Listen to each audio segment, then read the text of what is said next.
Lo que Jesús dijo a los cristianos del Nuevo Testamento. Me alegro de verles aquí, en la hermosa zona de las montañas rocosas. Tengo algunas raíces aquí. Tuve la oportunidad de pastorear durante 2 años y medio casi en Torrington, Wyoming, que es parte de la Conferencia de las Montañas Rocosas, hace muchos años. Y siempre es bueno volver a los lugares donde hemos trabajado antes. Antes de comenzar nuestro estudio de hoy, permítanme repasar algunos puntos importantes que creo serán útiles en el tiempo que vamos a pasar juntos aquí. Antes que nada, quiero agradecer a Adventist Revival Ministries por copatrocinar este evento. Ha sido una verdadera bendición. Ben y el grupo que viene con él a Fresno han sido de gran apoyo para Secretos Revelados. Y por lo tanto es genial tener 2 ministerios trabajando juntos, Secretos Revelados, Sun TV, así como los ministerios adventistas de reavivamiento. Solo quiero mencionar también algunas cosas acerca de las notas de estudio que han recibido, y me gustaría pedirle a Ben si puede distribuir algún material adicional que he preparado para todos. Pero mientras él está haciendo eso, solo quiero ir a través de algunos detalles acerca de las notas de estudio. Las notas de estudio básicamente cubren las creencias fundamentales de la Iglesia Adventista del Séptimo Día, y solo voy a ir a través lo que las notas de estudio contienen. Desde la página 3 hasta la página 18, usted tiene las declaración de creencias fundamentales de la Iglesia Adventista. Lo tomé del manual de la Iglesia, así que básicamente tienes las 28 creencias fundamentales, explicadas no en detalle sino en términos generales. Luego hay 24 lecciones, y voy a tratar de cubrir una lección por sesión. A veces va a ser difícil, porque sabes que hay lecciones que están cerca de 20 páginas, estoy bastante cómodo cubriendo 12, pero cuando tienes que cubrir cerca de 20, se vuelve más difícil. Así que vamos a ir más rápido y tal vez saltar algunas partes. También se dará cuenta al final de las notas de estudio que hay 4 anexos. En otras palabras, los estudios añadidos, y eso te dirá con qué lección necesitas estudiar ese material en particular. También quiero mencionar que Ben está distribuyendo ahora una lección adicional que necesitas poner con los apéndices al final de las notas de estudio. Esta tiene que ver con el bautismo y cubre la lección 24. Ahora también quiero mencionar que a medida que avancen en las notas de estudio van a encontrar muy poco del espíritu de profecía. Hay algunas citas aquí y allá, pero hay muy pocas citas del espíritu de profecía. Y eso es intencional. Usted sabe que este material está destinado no solo a ayudarnos como adventistas a entender nuestro mensaje, sino también para saber cómo presentar el mensaje a otras personas que en realidad no aceptan o ni siquiera conocen el espíritu de profecía. Así que si no encuentras mucho del espíritu de profecía en las notas de estudio, no es porque no creamos en la plena inspiración y autoridad del espíritu de profecía. Es porque quise compartir material que sea útil para que usted lo use con personas que ni siquiera conocen el espíritu de profecía, o tal vez han tenido dudas sobre el espíritu de profecía. Así que si usted no ve mucho espíritu de profecía, estuve tentado muchas veces de incluir citas. Porque ustedes saben que en muchas de mis notas de estudio tengo citas de Elena White, pero esta vez esta clase es un poco diferente. Vamos a cubrir las creencias fundamentales de la Iglesia. Habrá un estudio de la profecía, en particular las últimas 8 lecciones. Vamos a entrar en el estudio de la profecía desde la perspectiva de la Iglesia Adventista, pero también vamos a ir en general a través de las doctrinas de la Iglesia. Así que si quieres ir a la tabla de contenidos en la página 1 de las notas de estudio, vamos a repasar las lecciones que vamos a estudiar. He tratado de incluir estudios sobre todas las creencias fundamentales de la Iglesia, no en lección por lección, sino en diferentes partes de las lecciones. La primera lección, que es la que vamos a estudiar ahora, es lo que Jesús dijo sobre la palabra de Dios. Luego vamos a estudiar lo que Jesús dijo sobre el amor incondicional de Dios. La tercera lección es lo que Jesús dijo acerca de la divinidad, que es un tema muy controversial en la Iglesia Adventista en estos días. Lección 4, lo que Jesús dijo acerca de sí mismo, acerca de quién es. Lección número 5, lo que Jesús dijo acerca del bien y del mal.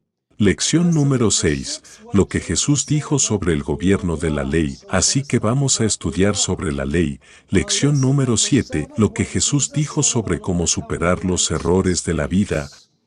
Número 8, lo que Jesús dijo sobre cómo orar. Número 9, lo que Jesús dijo, y esta es una lección muy larga, cerca de 20 páginas.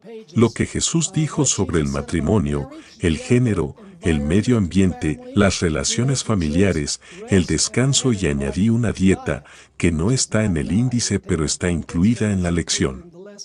Lección número 10, lo que Jesús dijo sobre el alivio del estrés, que vamos a entrar en el tema del sábado. Lo que Jesús dijo sobre el mayor engaño de la historia. Estudiamos todos los textos dominicales o los textos del primer día que se encuentran en el Nuevo Testamento. Luego tenemos la lección número 12, lo que Jesús dijo sobre la prueba del discipulado en el bautismo del Espíritu Santo. Número 13, lo que Jesús dijo sobre la vida, la muerte y el más allá, que trata sobre el estado de los muertos. Número 14, lo que Jesús dijo sobre la paz en el Medio Oriente. Ahora nos estamos transfiriendo a la parte profética de nuestras creencias fundamentales. En la parte inferior de la página verás una tabla adicional de profecías mesiánicas y su cumplimiento, que muestra que habían múltiples profecías en el Antiguo Testamento que apuntaban específicamente a aspectos del ministerio de Cristo. Lección número 15. Lo que dijo Jesús acerca del rapto de los santos. Vamos a tratar con la idea que la gente tiene de que va a haber un rapto antes de la gloriosa venida de Cristo. Lección número 16. Lo que dijo Jesús acerca de la gran controversia y el juicio. Vamos a tratar con el juicio investigador. 17. Lo que dijo Jesús sobre el fin del mal. Van a arder los malvados en el fuego del infierno para siempre. ¿Cómo va a terminar el mal? Eso lo cubre la lección. Número 18. Lo que dijo Jesús sobre vivir una vida de servicio. La siguiente lección. Número 19. Lo que dijo Jesús sobre el regreso de Elías. Número 20. Lo que Jesús dijo acerca de la religión y la política, que es un tema muy candente en estos días. Número 21, lo que Jesús dijo acerca de la abominación desoladora. 22, lo que Jesús dijo sobre el pecado imperdonable. 23, lo que Jesús dijo sobre profetas y videntes. Vamos a hablar sobre el espíritu de profecía allí. Y el número 24, lo que Jesús dijo sobre las ordenanzas de la iglesia. Estamos hablando sobre el lavamiento de los pies, la comunión y el bautismo, el significado de estas doctrinas específicas de la iglesia. Y luego los apéndices, el riesgo de pérdida eterna. Esto es en realidad un sermón que prediqué en GYC hace unos años. Espero que lo lean. Es bastante largo, es cerca de 20 páginas de largo, pero se trata de la cuestión de la divinidad. Y luego está el apéndice sobre la medida del perdón, que es realmente muy importante. Número 17, la adición a la lección número 17, es una cuestión de honestidad pura y simple. Se trata con el concepto bíblico de diezmos y mamón infiel, que se ocupa de la administración fiel y el que acaban de recibir. Se refiere al bautismo. Usted sabe que ahí parece ser una controversia o conflicto entre lo que Jesús dijo sobre el bautismo y lo que los apóstoles realmente hicieron cuando bautizaron. Jesús dijo que se supone que debemos bautizar en el nombre del Padre, del Hijo y del Espíritu Santo, pero en todas partes en el libro de los Hechos dice que las personas fueron bautizadas en el nombre de Jesús. Entonces, ¿cómo reconcilias la idea de que Jesús dijo Padre, Hijo y Espíritu Santo, mientras que cada referencia en el libro de los Hechos dice bautizar en el nombre de Jesús? Así que básicamente eso es lo que cubre. Así que no vamos a ir a través de las páginas 3 a 18, Me gustaría animarles, en su tiempo libre esta tarde que vamos a terminar a las 4, a ir a través de las creencias fundamentales, subrayarlas, ya sabes, pensar en lugares en la Biblia donde se encuentran esas creencias fundamentales. Y entonces estoy seguro de que usted será capaz de entender mejor a dónde vamos con lo que estamos estudiando en esta lección. Así que vamos a empezar con una palabra de oración. Nunca debemos abrir la palabra de Dios sin orar, así que vamos a inclinar nuestras cabezas para orar. Padre nuestro que estás en los cielos, te damos gracias por el privilegio de estar aquí, en la hermosa zona de las montañas rocosas. Te damos gracias, Señor, que nos has traído a salvo aquí, y te pedimos que al abrir tu palabra y estudiarla, y masticarla y digerirla, que tu Espíritu Santo esté presente con nosotros, para abrir nuestras mentes y corazones, y para usarnos, para proclamar el maravilloso mensaje que has dado a la iglesia remanente. Te damos gracias, Padre, por el privilegio de la oración, y te damos gracias porque nos has escuchado, y nos has respondido, porque te lo pedimos en el nombre de Jesús. Amén. Vamos a empezar en la página 19, lección número 1, lo que Jesús dijo acerca de la palabra de Dios. Ahora hay muchos versículos entre paréntesis. Podría haber incluido todos estos versículos como hago habitualmente, pero entonces tendríamos 2 volúmenes de notas de estudio. Así que decidí simplemente poner muchas referencias entre paréntesis. Espero que en su tiempo libre usted vaya y busque esos versículos que encontrará dispersos entre las diferentes lecciones, así que vamos a empezar allí en la página 19. En este seminario nos centraremos principalmente en lo que Jesús dijo en los 4 evangelios y el libro de los Hechos. Ahora alguien puede objetar, pero Pastor Bour, Jesús ya estaba en el cielo cuando el libro de los Hechos en realidad se llevó a cabo. Entonces, ¿cómo puede decir lo que Jesús dijo en el libro de los Hechos? Bueno, Mateo 28 nos dice que Jesús dijo a sus discípulos que fueran y enseñaran a todas las naciones todo lo que Él les había enseñado, y es inimaginable que los apóstoles hubieran enseñado algo que Jesús no les enseñó.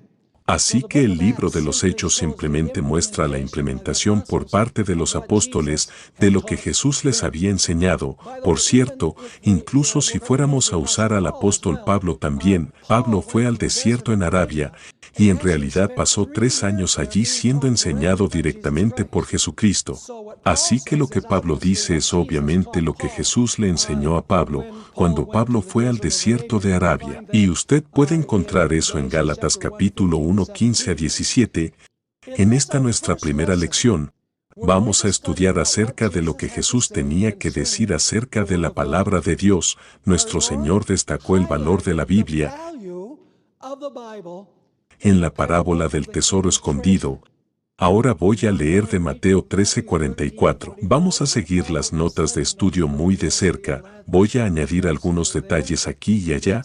Vamos a leer Mateo 13, versículo 44. El reino de los cielos es semejante a un tesoro escondido en un campo, que un hombre encuentra y esconde, y de alegría va y vende todo lo que tiene y compra ese campo.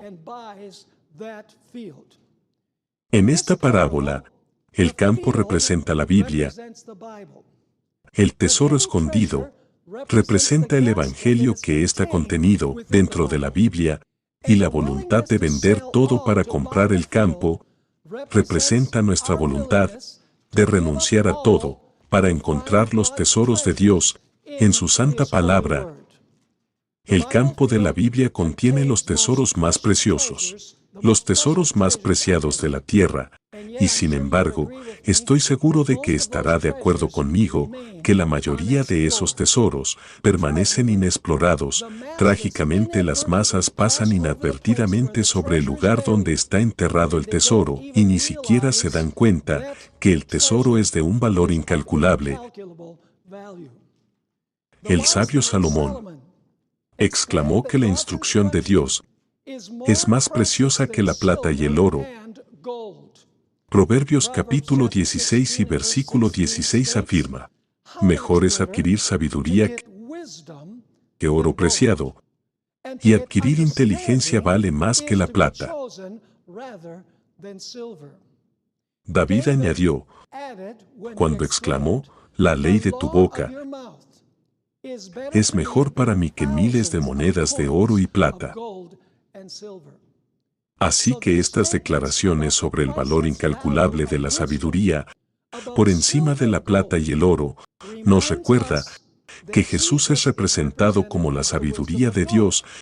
Se puede encontrar en 1 Corintios capítulo 1 y el versículo 30. El sabio compara en el siguiente pasaje la palabra de Dios, mandamientos, sabiduría, entendimiento y discernimiento de Dios con un tesoro escondido. Así que aquí conectamos esto con la parábola del tesoro escondido, Proverbios capítulo 2 versículos 1 al 5. Hijo mío, si recibes mis palabras, nota las expresiones sinónimas que encontramos aquí. Si recibes mis palabras y atesoras mis mandamientos, palabras y mandamientos son paralelos dentro de ti, para que inclines tu oído a la sabiduría y apliques tu corazón al entendimiento. Si clamas por discernimiento y levantas tu voz por entendimiento, nota todas las palabras aquí, palabras, mandamiento, sabiduría, entendimiento, discernimiento, entendimiento otra vez. Versículo 4, si la buscas, es decir, sabiduría como plata, y la buscas como tesoros escondidos, entonces entenderás el temor del Señor y encontrarás el conocimiento de Dios. Ahí tienen la importancia de la palabra de Dios y la importancia de buscar la enseñanza de Dios en la palabra por esfuerzo. La Biblia es como un diamante en bruto. ¿Alguno de ustedes ha visto un diamante en bruto? Se ve como una piedra de imitación, no se ve como un diamante una vez que está cortado y pulido. Así que básicamente la Biblia es como un diamante en bruto. Sin embargo, todo el mundo la trata como si fuera un diamante de imitación, es más preciosa que nuestra casa, nuestro coche, nuestro dinero en el banco, acciones, bonos y otras posesiones. Y sin embargo, allí se encuentra, en el estante, acumulando polvo. Ahora hablemos de Jesús y la autoridad de la palabra.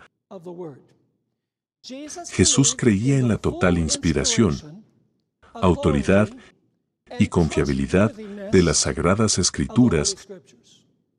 Él constantemente citaba del Antiguo Testamento para autenticar su persona y su misión. Usted conoce los versículos que tengo aquí entre paréntesis, Marcos 15 versículo 28. Dice que fue contado con los transgresores, que viene de Isaías 53. Lucas 4 versículo 21 es el versículo que viene de Isaías, donde Jesús dice que la misión que iba a realizar en realidad estaba en armonía con lo que leyó en la sinagoga de Nazaret. Juan 19 versículo 24 habla de echar a suerte sus vestiduras, eso viene de los Salmos, versículo 28. Tengo sed también viene del Salmo 22. El versículo 36 dice que ninguno de sus huesos será quebrado, y eso está en el capítulo 12 del Éxodo, y el versículo 37 dice, mirarán al que traspasaron, una vez más eso viene del libro de Zacarías. Así que todo esto está siendo citado del Antiguo Testamento, y se cumple en Jesucristo. Así que Jesús creía en la absoluta autoridad y confiabilidad del Antiguo Testamento, y esa es la razón por la que también estaremos usando, en algunos casos en comparación, del Antiguo Testamento. Ahora notemos cuál es el propósito de la palabra de Dios. El único propósito de estudiar la Biblia es encontrar a Jesús y desarrollar una relación personal con Él. Jesús dijo que ustedes estudian las Escrituras porque piensan que en ellas tienen vida eterna, y ellas son las que dan testimonio de mí. No venimos a la Biblia solo para entender algo, sino para conocer a alguien. No buscamos en las Escrituras para ser informados, sino para ser transformados. No vamos a la Biblia para aprender hechos, sino que vamos a la Biblia para conocer a la persona a quien esos hechos apuntan. El propósito de la Biblia no es obtener información, sino obtener la salvación. El propósito del estudio de la Biblia es conocer al quién y no solo el qué. Jesús es la palabra en persona. Dice que en el principio era la palabra estaba con Dios y la palabra era Dios. Así que Jesús es la palabra en persona, pero la Biblia es una descripción de Jesús en forma escrita. Llegamos a conocer a Jesús de forma ausente, lo que significa que llegamos a conocer a Jesús a pesar de que no está aquí personalmente con nosotros. Y llegamos a conocerlo a través de la Biblia que contiene las cartas de amor que nos ha dejado en su santa palabra. Las cartas de amor se componen de palabras, pero las palabras revelan el amor de quien las escribe. Así que la Biblia se compone de palabras, pero el propósito de esas palabras es que conozcamos y amemos a la persona que describen. En cierto sentido, las palabras de la Biblia describen el corazón de Jesús, sus sentimientos, sus pensamientos y sus emociones. Así que las palabras de la Biblia nos revelan el corazón de Jesús, sus más profundos sentimientos, pensamientos y emociones. Sabes, un día estaba guardando algunas cosas en un armario en casa y vi una caja allí, una caja de buen tamaño, y me pregunté qué hay en esta caja, así que saqué la caja, y lo creas o no, allí mi esposa había guardado todas las cartas de amor que le envié cuando éramos novios. Bueno, eso fue una verdadera fiesta. Nunca me di cuenta de que había dicho ninguna de esas cosas, y sin embargo eran palabras, pero que revelaban las palabras revelaban el amor, que venía del corazón. Y así la Biblia es Jesús en forma escrita. El propósito de la Biblia es que lleguemos a conocer a la persona que se revela en la Biblia. Ahora continuemos estudiando un poco sobre la naturaleza y el poder de la palabra de Dios. La palabra de Dios, según Jesús, la palabra de Dios es poderosa porque cumple lo que promete. La palabra es poderosa porque cumple lo que promete, ejecuta lo que contiene. Dios habló la palabra y el mundo del caos fue llenado y puesto en orden. De la misma manera, la palabra de Dios tiene en ella el poder de recrear nuestras vidas y poner nuestras vidas en orden. Jesús habló, solo habló, y calmó la tormenta, habló, y expulsó demonios, habló, y sanó a los enfermos, incluso mandó a los muertos a levantarse, y salieron. Cuando Dios habla, su palabra hace lo que dice. Cuando Dios promete algo, puedes tomarle la palabra. Ahora vamos a Isaías, capítulo 55 y versículos 10 y 11, donde encontramos este principio ya enunciado en el Antiguo Testamento. Isaías 55 versículos 10 y 11. Creo que estos versículos son bien conocidos. Dice, como desciende la lluvia y la nieve del cielo, y no vuelven allá, sino que riegan la tierra y la hacen germinar y brotar para que dé semilla al sembrador y pan al que come. Ahora viene la comparación. Así será mi palabra que sale de mi boca. No volverá a mí vacía. En otras palabras, vacía. Como si no cumpliera lo que la palabra dice, no volverá a mí vacía, sino que hará lo que yo quiero y será prosperada en aquello para que la envíe. Así que podemos darlo por seguro. Por eso Elena de White nos dice constantemente que debemos reclamar las promesas de Dios, porque cuando Dios promete algo, por supuesto que son condicionales, pero cuando cumplimos las condiciones, la palabra cumple lo que dice la palabra. La palabra de Dios le da a una persona el poder de vencer la tentación. Es decir, la Escritura le da a una persona el poder de un abogado. Jesús venció las tentaciones de Satanás. citando la palabra de Dios. Noten qué tan poderosa era la palabra. Jesús venció la tentación, citando la palabra de Dios. Pero cuidado, Satanás es capaz de citar las Escrituras también, pero las saca de contexto, le agrega, le quita y le da un giro inesperado. Jesús enseñó que la palabra de Dios es como la semilla. Cuando la semilla cae en tierra en barbecho, recibe el sol y la lluvia, germina y produce fruto. Y luego viene la comparación. De la misma manera, cuando Dios planta la palabra en el corazón y la riega con su Espíritu Santo y le da el sol de Jesús, germina y produce el fruto del Espíritu Santo en nuestras vidas. Cuando la palabra está plantada en nuestro corazón, somos capaces de vencer el pecado. Cuán frecuentemente fallamos en usar esta poderosa arma de la palabra de Dios, y le decimos a Satanás, si lo que dices es muy tentador, pero yo vivo de cada palabra que sale de la boca de Dios, aléjate de mí. Ahora continuando, Jesús enseñó que la palabra de Dios es comida. Como la comida física nos da salud física temporal y vida, así la comida espiritual nos da salud espiritual y vida espiritual. La comida en un plato puede parecer buena y oler bien, pero a menos que lo pongas en tu boca, lo mastiques y lo tragues, no te hará bien. Es como la Biblia en la mesa o la hermosa Biblia. ¿Cuánto bien te hace? Mira, tenemos que abrirla, tenemos que estudiarla, tenemos que asimilarla.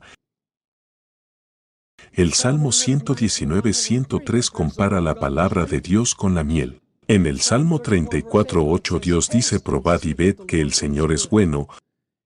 La palabra hebrea, la Biblia, es comparada con una espada que penetra, discierne y corta el pecado. Vamos a leer Hebreos 4:12 y 13 en un momento. Esto nos recuerda a Jesús, que dijo que no había venido a traer la paz, sino a traer una espada. La palabra de Dios causa dos reacciones opuestas en los oyentes. Número 1, puede ablandar el corazón, o número 2, puede endurecer el corazón. Vamos a leer Hebreos capítulo 4 y versículos 12 y 13, donde la Biblia es comparada con una espada.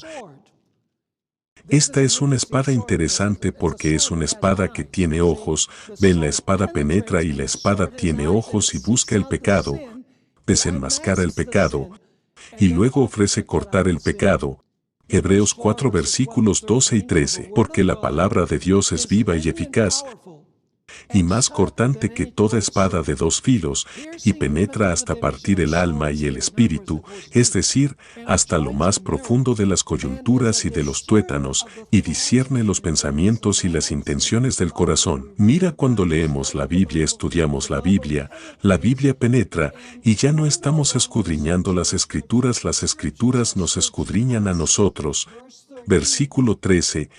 Y no hay criatura oculta a su vista, sino que todas las cosas están desnudas y abiertas a los ojos de aquel a quien tenemos que dar cuenta. Pero Jesús habló de la autoridad de la palabra. Él realmente citaba la palabra de Dios cada vez que entraba en una controversia. Él citaba la palabra de Dios. Él tuvo muchas controversias con los escribas y fariseos. Él nunca dijo: bueno, tú sabes, rabino tal y tal dijo esto, rabino tal y tal dijo aquello. Tú sabes, la tradición nos dice que, esta tradición nos dice que.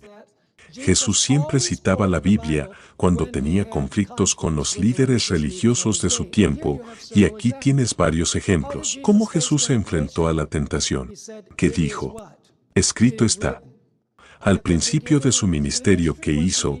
Abrió el libro de Isaías y leyó de Isaías. Dijo: esta es la razón por la que estoy aquí, para cumplir lo que el profeta Isaías escribió. Sabes, en Juan 5:45-47 Jesús dice, Moisés escribió acerca de mí. En el capítulo 7 de Lucas, tienes el conflicto sobre Corbán. Conoces la tradición que fue transmitida por los líderes religiosos en los días de Cristo. Decían que una persona joven podía dedicar todo lo que tenía al templo y podían usar todas sus posesiones el resto de sus vidas, y lo que muchos jóvenes hacían era decir cuando veían a sus padres en gran necesidad, y los padres decían ¿por qué no nos ayudan? Ellos decían lo siento, es Corbán ha sido dedicado al templo, no puedo ayudarte. Y Jesús dijo, ustedes saben que eso es una violación del mandamiento, honrar a tu padre y a tu madre. Ustedes dejan sin efecto el mandamiento de Dios, honrar a tu padre y a tu madre siguiendo su tradición de Corbán. Él citó del Antiguo Testamento. Cuando surgió el conflicto sobre cuál es el mayor mandamiento de la ley, Jesús citó el Shime. Dijo, sabes, amarás a Dios el Señor Dios con toda tu mente, todo tu corazón, todas tus fuerzas, y dijo el segundo es igual, amarás a tu prójimo como a ti mismo. Una vez más él fue a las Escrituras. Tú encuentras otras aquí, conflictos sobre el sábado. Él usó el ejemplo de David comiendo el pan de la proposición y el sacerdote trabajando el doble en sábado. Mateo 19 versículos del 4 al 6. Jesús dice, ¿no habéis leído que en el principio Dios unió al hombre y a la mujer, y ya no eran dos, sino uno, y lo que Dios unió, que no lo separe el hombre? Una vez más responde a su intento de justificar el divorcio, citando el libro del Génesis. Mateo 21 versículo 16. Cuando los niños son vistos cuando Jesús entra triunfante en Jerusalén, Jesús sabes que los fariseos están diciendo dile a esos niños que se callen. Jesús dice, ¿no habéis leído los salmos que dicen lo que los niños deben hacer? Así que cita las Escrituras, cuando limpió el templo. Él cita al profeta Jeremías, sabes cuando en la parábola de los trabajadores de la viña, una vez más, él dice la roca que los constructores rechazaron, la piedra que los constructores rechazaron. Él se remonta al Antiguo Testamento. Incluso en la disputa sobre la resurrección, aunque los saduceos no creían en la resurrección. Jesús dice, ¿no has leído en el capítulo 3 del Éxodo, donde dice que Dios es el Dios de Abraham, Isaac y Jacob? Dios no es el Dios de los muertos, es el Dios de los vivos. Una vez más está usando las Escrituras, y en el camino a Emaús dice que comenzó con Moisés y todos los profetas, les reveló en todas las Escrituras lo que se refería a sí mismo. E incluso en el aposento alto, cuando se reunió con los discípulos, dijo, sabéis que todo lo que he hecho y dicho está escrito en Moisés, en los profetas y en los salmos. Así que cada vez que Jesús entraba en una controversia, utilizaba las Escrituras como su autoridad. En contraste con la página 23, los rabinos se preguntaban constantemente, y se preguntaban de dónde sacaba Jesús su autoridad, porque no había estudiado en sus instituciones educativas, y puedes leer los versículos ahí entre paréntesis. La autoridad de Jesús residía en su uso de las Escrituras para resolver cada conflicto. Por otro lado, los rabinos dependían de las tradiciones que habían sido transmitidas de generación en generación. En conclusión, Jesús nunca citó a los líderes religiosos de su tiempo. De hecho, Jesús condenó las tradiciones humanas y las opiniones que contradecían la palabra de Dios. He aquí un pequeño detalle interesante: los apóstoles comprendieron el poder de la palabra en su tarea misionera. La palabra, aparece 40 veces en el libro de los Hechos, con expresiones como estas: recibieron de buena gana la palabra, oyeron la palabra y creyeron, con toda valentía hablaron la palabra. El ministerio de la palabra de Dios aumentaba, ellos predicaban la palabra. Todas estas son expresiones que aparecen 40 veces en el libro de los Hechos. Esto subraya y enfatiza la importancia de la palabra de Dios. Claramente los apóstoles habían aprendido de Jesús la importancia de estudiar y predicar la palabra de Dios. Ahora la siguiente sección es realmente importante, trata de la parábola del sembrador, ¿Recuerdan la parábola del sembrador en Mateo capítulo 13? Hay 4 tipos de suelos en esa parábola que representan 4 tipos diferentes de corazones. Fijémonos en los símbolos de la parábola del sembrador. En primer lugar tenemos el campo, donde se planta la semilla. ¿Qué representa el campo? Mateo 13:38 nos dice que el campo representa el mundo. ¿Quién es el sembrador? Tienes todas estas explicaciones entre paréntesis. ¿Quién es el sembrador que siembra la semilla? Es Jesús. ¿Qué representa la buena semilla? La buena semilla representa la palabra de Dios. Y luego tienes 4 tipos de tierra, que representan 4 respuestas diferentes a la palabra de Dios. La primera es la semilla que cayó al borde del camino. ¿Qué significa la semilla que cayó al borde del camino? Si yo tirara una semilla aquí en esta alfombra, ¿qué pasaría? Nada. La semilla eventualmente dejaría de existir. Esto representa la semilla que cae sobre las personas cuyo corazón está tan endurecido que no hay respuesta. Por lo tanto, y te darás cuenta de que tengo aquí algunos ejemplos. Félix se encuentra la historia allí en Hechos 24-25. Agripa, ¿te acuerdas de la experiencia del apóstol Pablo, el liderazgo judío en los tiempos de Cristo? Y segunda de Tesalonicenses 2 versículos 9 al 12 habla de aquellos que no recibieron el amor de la verdad y por lo tanto creen la mentira, y entonces la generación malvada del tiempo del fin, la semilla caerá en vano. Así que esa es la semilla por el camino, y te das cuenta de que hay un montón de versículos aquí. Ya sabes, lo repito una vez más, si leemos todos estos versículos, tendríamos que dedicar 3 o 4 sesiones solo a esta lección, pero quiero que tengas los versículos para que luego puedas volver, y asegúrate de que los lees. No te limites a guardar esto diciendo, bueno, esa fue una buena clase, y guarden las notas de estudio.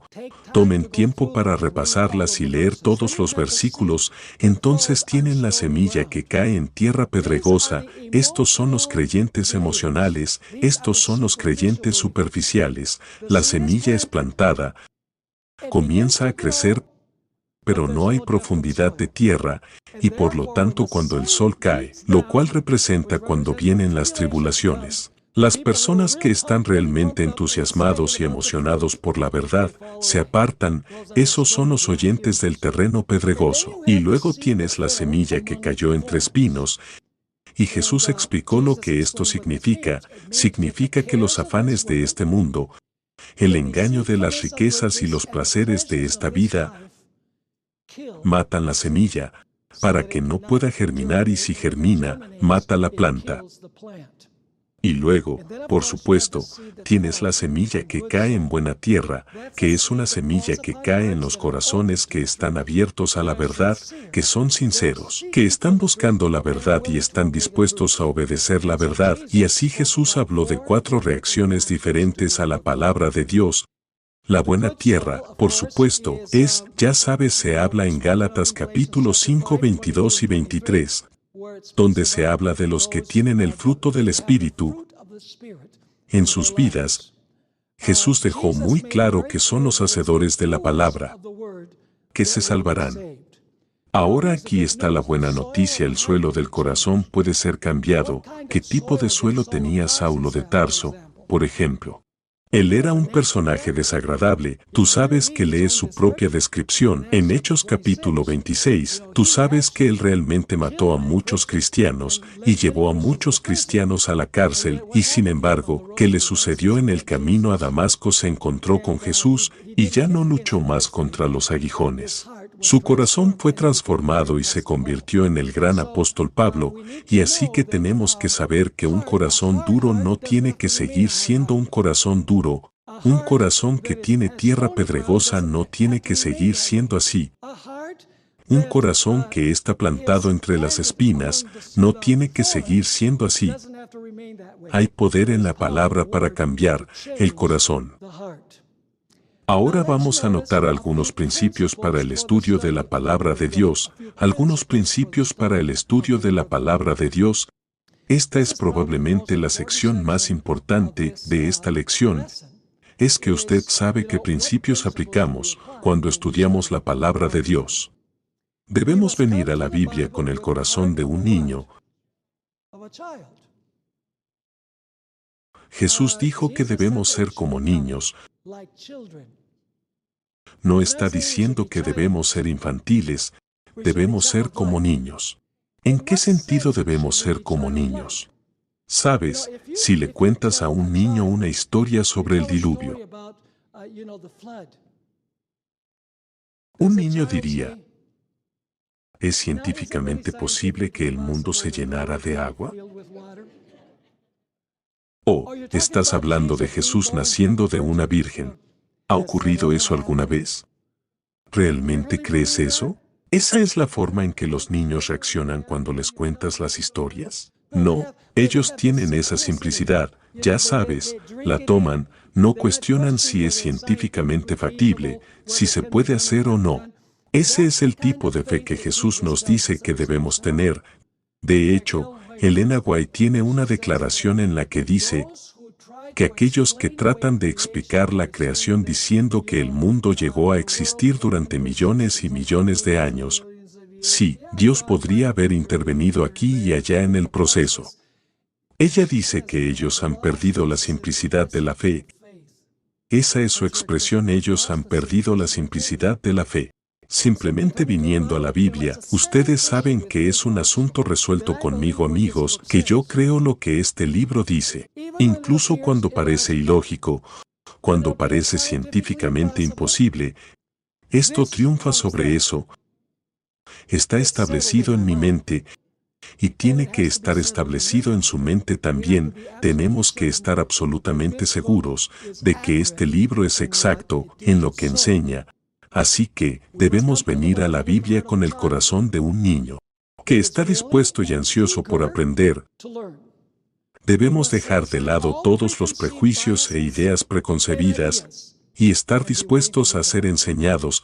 De hecho, Jesús dijo que la referencia está ahí entre paréntesis, que el que quiera hacer su voluntad sabrá si la enseñanza es de Dios o no. Si usted tiene la voluntad de que va a seguir lo que Jesús dice, entonces Él va a revelar su verdad a usted. Ese es el primer principio. El segundo principio es que debemos buscar la verdad de Dios en las Escrituras con toda diligencia. Jesús no dijo, lee las Escrituras. Jesús no dijo, lee la Biblia en un año. No hay nada malo con eso. Está bien leer la Biblia en un año. Mi papá antes de su muerte había leído la Biblia 43 veces. Él dijo, y él la leyó en una versión diferente cada vez. Así que Jesús nos dice que busquemos en las Escrituras, tratemos de encontrar la verdad en las Escrituras. Así que debemos buscar la verdad en las Escrituras con toda diligencia. Y cuando hayamos encontrado la verdad, debemos estar dispuestos a renunciar a todo para abrazar la verdad. Ese es el segundo principio, buscar, estudiar, dedicar tiempo. El tercer principio es que debemos asegurar la ayuda del Espíritu Santo en el estudio de la palabra de Dios. ¿Por qué debemos tener esa experiencia de pedir la presencia del Espíritu Santo cuando estudiamos la palabra? Bueno, es muy simple. ¿Quién inspiró la palabra de Dios?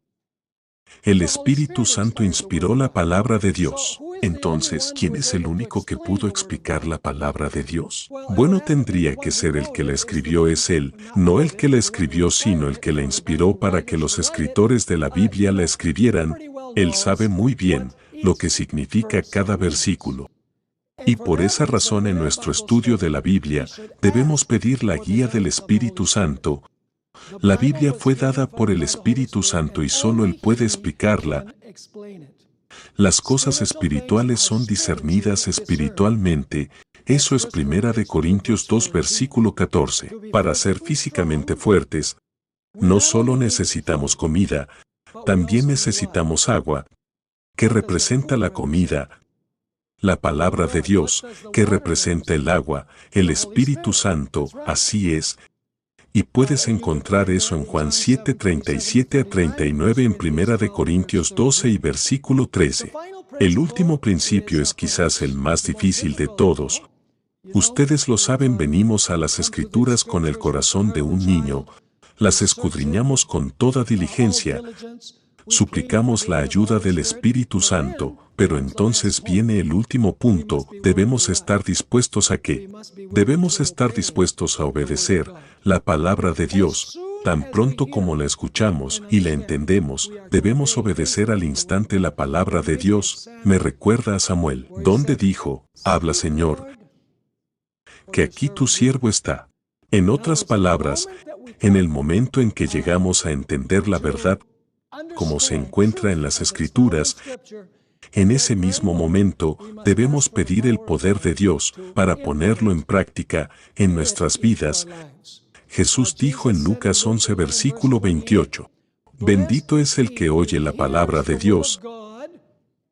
Aquí está la clave, que oye la palabra de Dios, y lo hacen. Vamos a Mateo capítulo 7. Mateo capítulo 7 versículos 21 a 23, Mateo 7, 21 a 23, donde encontramos la diferencia entre los oidores y los hacedores. Esto se aplica especialmente al final de los tiempos.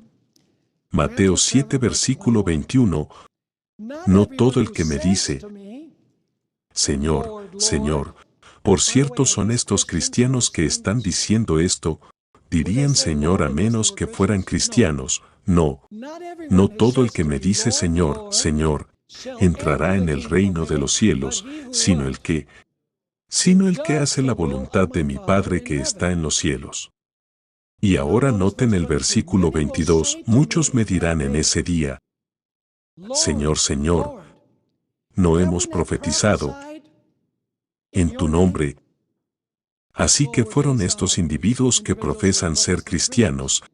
Si lo están haciendo en el nombre de Jesús, muchos me dirán en ese día, Señor, Señor, ¿no hemos profetizado en tu nombre? ¿Y qué?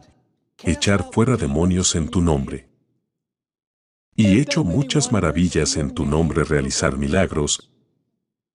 Y entonces voy a declarar a ellos. Y algunas personas dicen, bien sabes, que profetizaban y echaban fuera demonios y realizaban milagros. Cuando su relación con Cristo era correcta, más tarde se desviaron. Pero Jesús va a decir aquí algo muy importante, dice, y luego les declararé que nunca te conocí. Incluso mientras estaban expulsando demonios y haciendo milagros y así sucesivamente. Nunca os conocí. Apartaos de mí, practicantes de la ilegalidad. Sabéis que la traducción practicar la ilegalidad es en realidad solo una palabra en griego, es la palabra anomias, que se traduce en 1 Juan 3:4. Transgresión de la ley. Así que lo que Jesús realmente está diciendo aquí es apártate de mí, tú que transgredes la ley. Creo que esto realmente tiene algo que decir al mundo cristiano de hoy, especialmente a los líderes religiosos que intentan probar equivocadamente de la Biblia que el día de adoración es el domingo. Sabes, estaba viendo en televisión anoche un ministro que estaba hablando sobre el rapto. Ya sabes, el rapto de la iglesia, y la iglesia no va a pasar por la tribulación ahora que la guerra se está llevando a cabo entre Rusia y Ucrania. Ya sabes, los evangélicos han despertado. Y están empezando a decir, mira, te dijimos que tú sabes que Rusia iba a estar involucrada en la profecía y que finalmente lo que va a pasar es que Rusia va a venir contra Israel. Sabes, es asombroso como una y otra vez la misma cosa pasa una y otra vez, y los líderes cristianos simplemente no aprenden que esa no es la forma correcta de interpretar la profecía bíblica, así que va a haber muchos falsos cristianos al final de los tiempos, porque dicen Señor, Señor, pero no hacen la voluntad. Ahora la pregunta es, ¿cuál es la voluntad de Dios? ¿Cuál es la voluntad del Padre? Así en 1 de Tesalonicenses 4 versículo 3, dice que la voluntad de Dios para nosotros es la santificación. ¿Qué es la santificación? Santificación significa crecer en santidad. La palabra santidad, usted sabe que en inglés tenemos santificación, es en realidad la palabra santidad, la misma palabra que se ha traducido santidad en el Nuevo Testamento. Así que la voluntad de Dios para nosotros es la santificación. Ahora, ¿cuál es la clave en la realización de la voluntad de Dios y crecer en la santificación? Vamos a Juan 17 y el versículo 17, Juan 17 y el versículo 17. Así es como se produce la santificación. La voluntad de Dios para nosotros es la santificación. ¿Cómo se santifica un individuo? Tiene que ver con la palabra de Dios. Fíjense en Juan 17 versículo 17, Jesús habló sobre el papel de la palabra en el proceso de santificación. Esto es lo que dijo: santifícalos, significa hazlos santos, santifícalos por tu verdad. ¿Cómo se santifica una persona? Por la verdad. ¿Y dónde está la verdad? Santifícalos por tu verdad. Tu palabra es verdad. Cuán importante es la palabra en el proceso de crecer en santidad. Crecer en santificación es la clave, amigos. Es comer y a través de la oración beber la fuente dadora de vida para el crecimiento en nuestra expresión espiritual con Jesús. Ahora observemos que la historia final que tengo aquí en las notas de estudio que une todo esto. Y comenzamos haciendo una pregunta. Hay tormentas en nuestras vidas que amenazan con derribarnos. Es tal vez el divorcio, conflictos familiares, problemas de drogas, problemas de trabajo, el alcohol, el estrés, la depresión o la enfermedad. Si estamos dispuestos a escuchar y obedecer la palabra de Dios, nuestras vidas serán construidas sobre la roca y nada destruirá nuestra fe. Esa es la promesa de Dios. Ahora aquí está la historia. Hace un número de años, un inglés rico se enfermó y murió cuando llegó el día de la lectura de su testamento y la distribución de la fortuna que había dejado. Su hija favorita estaba amargamente decepcionada. El padre había designado en el testamento que ella iba a recibir la Biblia y todo lo que contiene. ¿Eso es realmente algo, solo dejar la Biblia? Bueno, continuemos. Sabiendo que su padre era un ardiente estudiante de la Biblia y que este libro estaba muy cercano y apreciado por su corazón, ella lo escondió en un viejo baúl y siguió viviendo como antes. La Biblia, eso es todo lo que me dejó, una Biblia, su Biblia favorita. Bueno, la guardaré aquí en el estante como una especie de pieza de museo. Con el paso del tiempo, la adversidad parecía perseguir sus pasos, la mala salud y las dificultades la redujeron a la pobreza. Con el corazón y el espíritu rotos, desesperada buscó una solución a sus problemas. Después de probar todos los medios a su alcance, se volvió hacia la Biblia de su padre, buscando la respuesta a sus dificultades. Imagina su sorpresa cuando saltó a través del libro largamente olvidado para encontrar que entre muchas de las páginas de la Biblia, su padre había escondido grandes billetes del Banco de Inglaterra. Ella había sido rica todo el tiempo y no sabía de su buena suerte, porque no se había dado cuenta de lo que su padre había querido decir cuando le había dado mi Biblia y todo lo que contiene. Creo que has entendido bien la lección. Nuestro Padre Celestial nos ha dejado un gran tesoro en las páginas de este maravilloso libro. Puede que no seamos capaces de encontrar billetes de banco entre las páginas de la Biblia, pero podemos encontrar la paz, la alegría, la esperanza, la fe y la vida eterna mediante el estudio del libro Tesoros Invaluables, Riquezas Olvidadas, ¿qué mayor tesoro puede el hombre esperar? Más de un millonario cambiaría su fortuna por estos objetos de valor. Así que empezamos con el tesoro escondido y terminamos con el tesoro escondido. Hay, en este libro, tesoro escondido. ¿Saben? Este libro realmente nos va a llevar de aquí hasta allá. Leamos en nuestras Biblias el capítulo 5 de Juan. Capítulo 5 de Juan. Y leamos los versículos 39 y 40.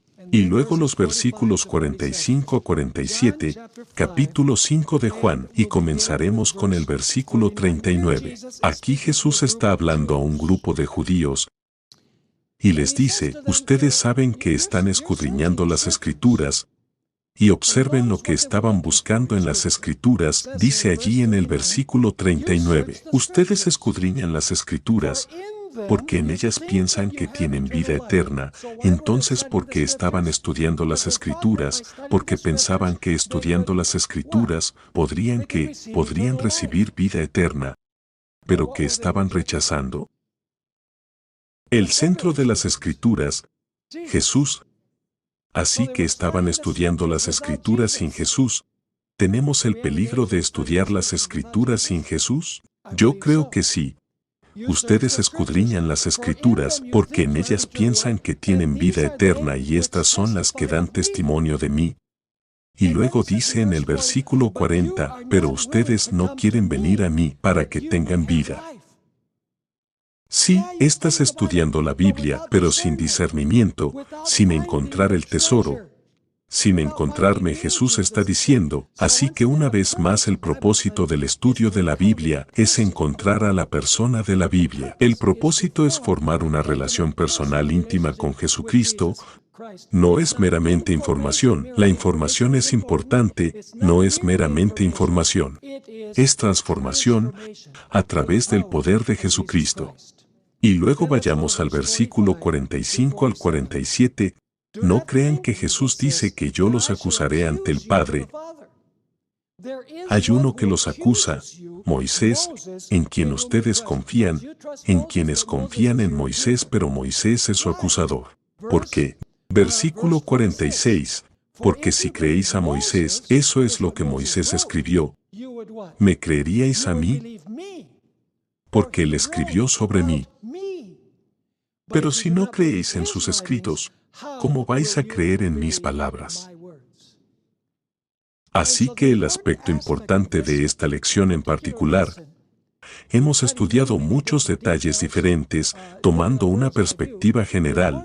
Lo importante es que el propósito del estudio de la palabra de Dios es encontrar a Jesucristo, y es por eso que tenemos que orar. Cuando abrimos el libro necesitamos orar. Dame una visión de Jesús, muéstrame a Jesús, ayúdame a enamorarme de Jesús, ayúdame a caminar con Jesús. Nuestro estudio de la Biblia siempre debe estar centrado en Cristo, no centrado en la información. Cuando tratamos con la profecía bíblica y con los eventos del tiempo del fin, siempre tenemos que ver cómo eso impacta nuestra relación con Cristo, cómo impacta la relación del mundo con Cristo, porque la profecía bíblica está centrada en Jesucristo. No es simplemente ser capaz de decir, bueno, esto va a pasar y luego esto va a pasar y luego esto va a pasar. Es como los 3 jóvenes que fueron arrojados al horno de fuego. Es tener fe en Cristo, que cuando la crisis llegue, permaneceremos fieles a Jesús, porque sabemos que es nuestro Salvador personal y Señor. Eso es de lo que se trata. Así que oro para que, como hemos estudiado esta lección, y una vez más subrayo, por favor busquen todos los versículos. Hay una mina de oro de información en todos los versículos, solo hemos podido rascar la superficie. Aquí en la clase, asegúrense de revisar esta tarde, no se me adelanten, no lean las lecciones de mañana. Y el próximo día, vaya que tomará suficiente tiempo para que usted busque todas estas referencias y ver cómo apuntan a lo que hemos estudiado. Así que vamos a recordar para formar esta relación personal con Cristo, saboreando su palabra, disfrutando de su palabra, por comer y digerir esa palabra maravillosa.